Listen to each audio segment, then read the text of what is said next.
ஓரெழுத்து ஒரு மொழி சொல் மொத்தம் 42 இருக்குது. அதில் நோத்து தவிர மற்ற எல்லாமே நெடில் எழுத்து. இப்போ அதை பற்றி தான் ரொம்ப ஷார்ட்டாக இந்த வீடியோவில் பார்க்க போகிறோம். இதை தவிர எக்ஸாமில் வேறு எந்த கேள்வி கேட்கவும் வாய்ப்பே கிடையாது.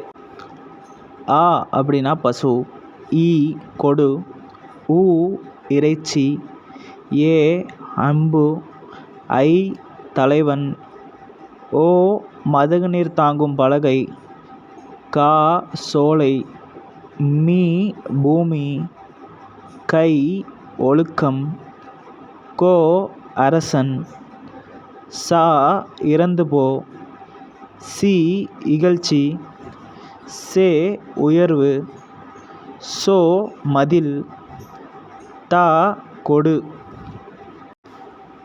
தீ நெருப்பு, லீ தூய்மை, தே கடவுள், தை தைத்தல், நா நாவு, நீ முன்னிலை உரிமை, நே அன்பு, மே அன்பு, மை அஞ்சனம், மோ முகத்தல், யா அகலம், வா அழைத்தல், வி மலர், வை புல், வௌ கவர், நோ நோய், து உண், நோ வறுமை, பா பாடல், பூ மலர், பே மேகம், பை இளமை, போ செல், மா மாமரம்.